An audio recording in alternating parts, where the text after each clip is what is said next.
7:41. Time for this. The Radio Wammo Breakfast. The voice of the creative economy. With Vincent Heeringa. Vincent Heeringa joining us from the HB Media Stable, Idealog, Good Magazines, NZ Marketing, stoppress.co.nz. Good morning to you, Vincent. Good morning, Wammo. And today we're talking about the latest edition of Good Magazine and specifically green tech.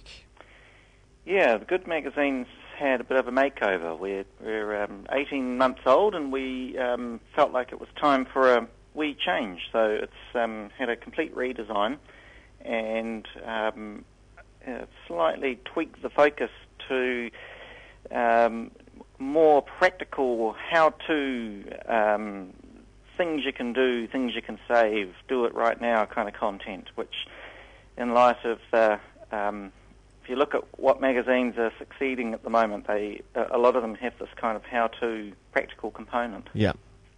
So actually, how to make a difference, how to change the way you live.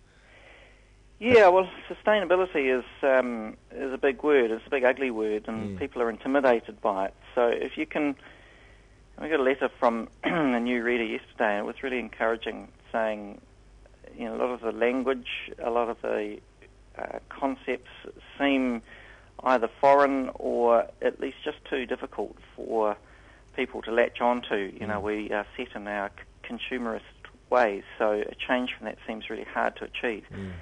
But you know, without being glib, it's about the journey, not the destination. And there are things that you can do straight away that just start making a difference. I think there's a lot of people now that have latched on to fair trade coffee, you know, which by itself is not going to change the world, but it's quite interesting how that one little change sets in motion a series of decisions that lead people to, in the end, quite a different mindset and often a different lifestyle. Yeah, I was talking about that same kind of thing over the weekend, in particular talking about how free-range eggs are, that takes up such a bigger, much larger section of the supermarket shelves these days. Yeah, it's great to see, isn't it? And it fits with our ethos, which is that the system, the capitalist free market system, is not going to change through governments browbeating people, but it's going to change and improve by consumers making smarter choices. Yeah, it's consumer demand, isn't it? It is consumer demand. So if you can influence demand, and in this case, you know, the treatment of battery hens or the treatment of caged pigs, you actually can influence the way that, and if manufacturers feel that at the supermarket, you know, that's a signal to them that they not just should change, but can change, and will see an upside in it. And likewise, there also seems like a shift in pork as well, and I think more people are asking for free-range organic pork. Still quite hard to find, apart from Freedom Farm. Yeah, that's the only brand you can find, really. Yeah, at the moment. But, you know, there will be more, and that's kind of, that's how it works, you know. It's about education and empowering people, and I guess that's what the ethos of Good Magazine is. It's, you know, change the world one small step at a time. Yeah. You don't have to be throwing yourself in front of whaling boats to make a difference. Although, are you making a statement there? No, well, I think fantastic. What an awesome protest, and incredibly brave. But you know, you don't have to be doing that every day to begin this kind of step towards a different kind of economy, which is, you know, where we want to go with Good Magazine. There's some very cool stuff in this latest issue. I'm really proud of it, actually. It's got Samantha Hayes on the cover, the TV3 newsreader who has given up her slot as a newsreader to become a journalist, and particularly focused on environmental reporting. So kind of interesting profile about her. And we've got a new section called Bright Green Ideas, which you know, is of particular pleasure to me, because I love this kind of stuff. And there's just some really cool stuff happening out there in the world, and you know, some of it even in New Zealand. There's one I really like. It's being developed by the European Commission, European Union, and it's called the Sartre Project. I suppose after Jean-Paul. But what it is, when you're on the motorway and it's very tempting to tailgate behind a big boat, a big truck, because you can slip into their slipstream. And of course, cyclists do this all the time. It's very dangerous if you do it in the car. Yeah.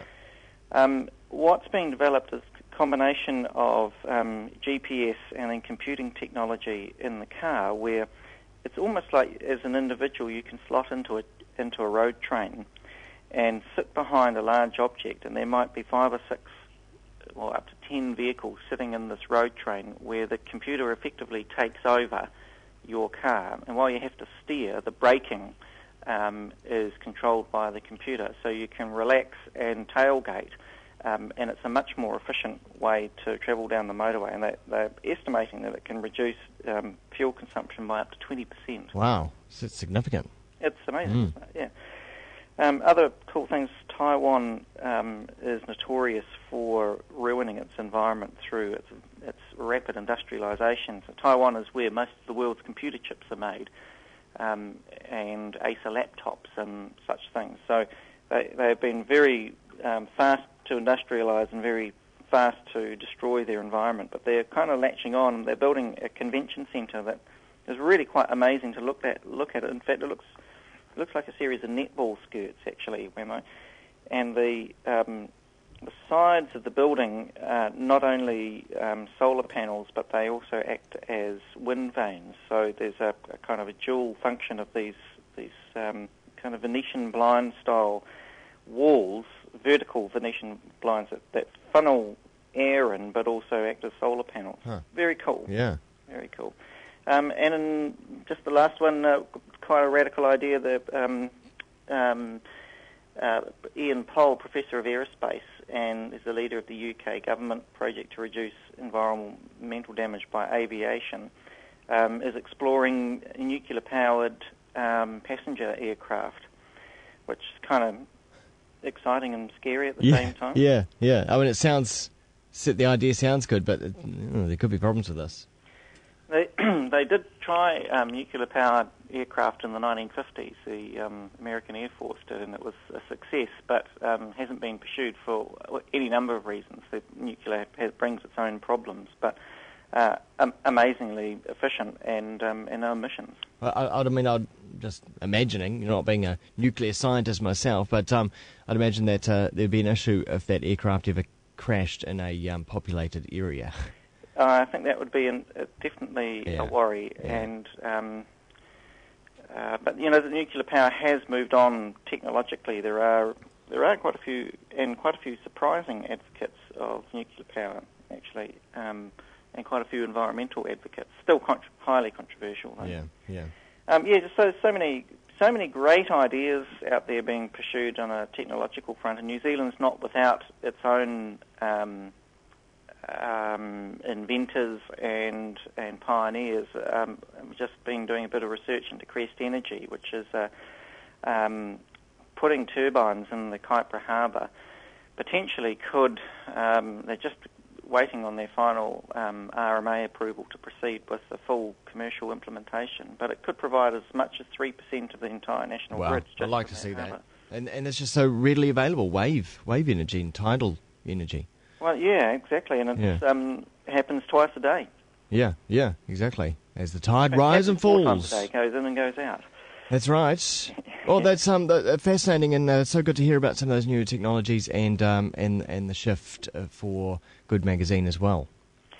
Cool. I just think the opportunity to move to a cleaner, greener economy is in front of New Zealand, and very disappointing to see the comments from Phil O'Reilly not so long ago, writing in the Herald that clean and green is not really a legitimate or valid option for New Zealand, and that really quite disappointing to come from one of New Zealand's business spokespeople. Just when it's starting to become in vogue internationally, is that the time to abandon our reputation? Oh, what a shame. Well, I mean, but the sounds of it, his mind isn't where the rest of New Zealand is going, and so, maybe he can just get off the boat. Well, I hope so, but he does represent a very large business lobby, and so many businesses are making enormous strides in this area, not just to be politically correct, but because there's a buck in it. And that's the kind of economy that I'd like to see more of. Vincent Heeringa, thanks very much. Thanks very much. Check out good.net.nz, also idealog.co.nz, just part of the HP Media stable.